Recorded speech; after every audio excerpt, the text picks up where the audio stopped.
बिस्मिल्लाहिर्रहमानिर्रहीम। अस्सलाम वालेकुम फ्रेंड्स, उम्मीद करता हूँ कि आप सब हज़रात खैर खैरियत से होंगे, ठीक ठाक होंगे। तो व्यूअर्स, आज मैं आपके सामने एक बेहद बेहतरीन और ज़बरदस्त किस्म का केस लेकर हाज़िर हुआ हूँ। तो व्यूअर्स, जैसा कि आप देख रहे हैं, हमारे पास ये काफ मौजूद है जिसकी आंखें उबल कर सूज कर बाहर आ रही हैं। तो इसके साथ क्या मसला है, और ये रेडनेस इसकी आंखों पर आप देख सकते हैं कि ये नीली हुई पड़ी हैं। इसके ऊपर खून नुमा धब्बे आपको नज़र आ रहे हैं जामनी कलर के। तो ये देखें, बिल्कुल निढाल पड़ा है। इसके साथ क्या मसला है, तो आज बेसिक हम इस केस के ऊपर डिस्कस करेंगे और आपको बताएंगे जानवरों के अंदर ब्लड पैरासाइट्स के कितने इश्यूज़ होते हैं और ब्लड पैरासाइट्स की कितने बीमारी हैं और आप उनसे कैसे बच सकते हैं और उनका ट्रीटमेंट आप कैसे कर सकते हैं। तो चलें जी, वीडियो को स्टार्ट करते हैं और आपको बताते हैं।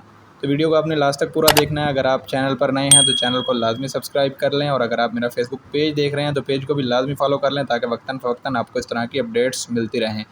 तो व्यूअर्स, जैसा कि आप देख रहे हैं, हमारे पास ये बछड़ा मौजूद है। इसको तकरीबन 5-7 दिन से लगातार टेम्परेचर होता है, टेम्परेचर उतरता नहीं है। इंजेक्शन लगाते हैं, वक्ती तौर पर ये ठीक हो जाता है, लेकिन उसके बाद फिर से इसकी ये कंडीशन हो जाती है।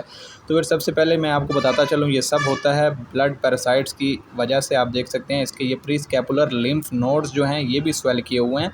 तो बेसिक ये एक थलेरिया या थलेरियोसिस का एक केस है, जिसको हम उर्दू ज़ुबान में या आम ज़ुबान में ग्लैंडों का बुखार भी बोलते हैं, जिसके अंदर जानवर के ग्लैंड सूज जाते हैं, जैसा कि आप देख रहे हैं।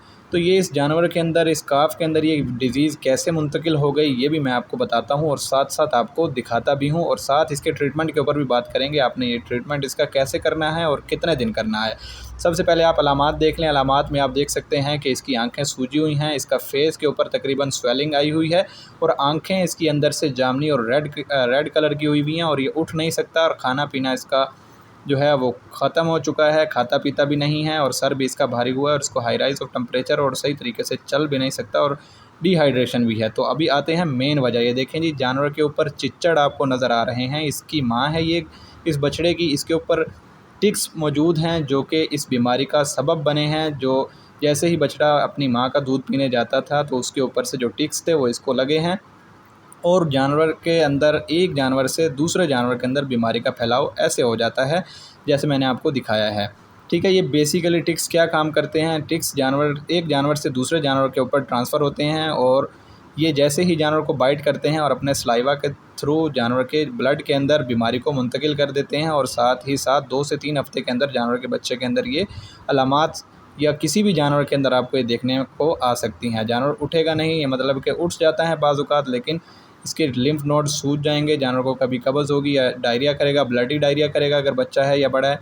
उसकी आंखों के गिर सोजिश हो जाएगी, और साथ हाई राइज ऑफ टेम्परेचर होगा। जानवर के अंदर आपको सुस्ती नज़र आएगी।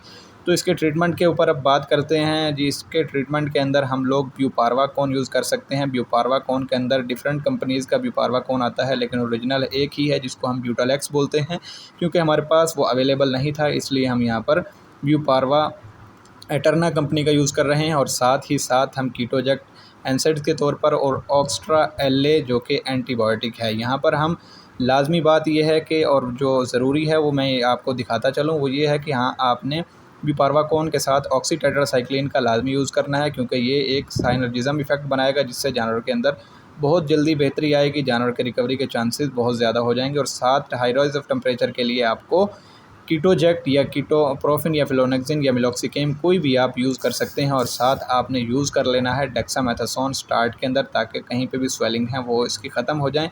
और जैसे ही जानवर का टेम्परेचर नॉर्मल हो जाए, तो आप जानवर को दे सकते हैं बी कम्प्लेक्स या हेपासेल वगैरह भी दे सकते हैं, ताकि जानवर की जो हेल्थ है वो थोड़ी सी बेहतर हो, और जानवर खाना पीना थोड़ा सा स्टार्ट करे, या आप कोई भी मल्टीविटामिन इसको दे सकते हैं। और साथ साथ आपको इंजेक्शन लगाने का तरीकाकार बता दूं। आपने जितना भी इंजेक्शन लगाना है, उसकी हाफ़ डोज़ गर्दन के एक साइड पर और हाफ़ डोज़ दूसरे साइड पर। और ब्यूटालेक्स जो है या ब्यूपारवाकोन है, उसकी डोज़ रेट है 1 ml for 20 kg body weight के हिसाब से आपने जानवर के अंदर देनी है। ठीक है जी। तो इस तरह के जानवर के अंदर आपने ट्रीटमेंट लाजमी 4 से 5 दिन तक करना है। और जानवर को फ्लूइड थेरेपी इसके अंदर नहीं देते, क्योंकि उसके अंदर जानवर के लंग्स के अंदर भी थोड़ी सी पस होती है, और जानवर स्टेबल नहीं होता। जैसे ही जानवर आपका थोड़ा सा नॉर्मल हो, फिर आप उसके बाद जानवर को फ्लूइड थेरेपी दे सकते हैं। तो उम्मीद करता हूँ कि आपको वीडियो पसंद आई होगी। इंशाल्लाह मिलते रहेंगे, तब तक के लिए अल्लाह हाफ़िज़।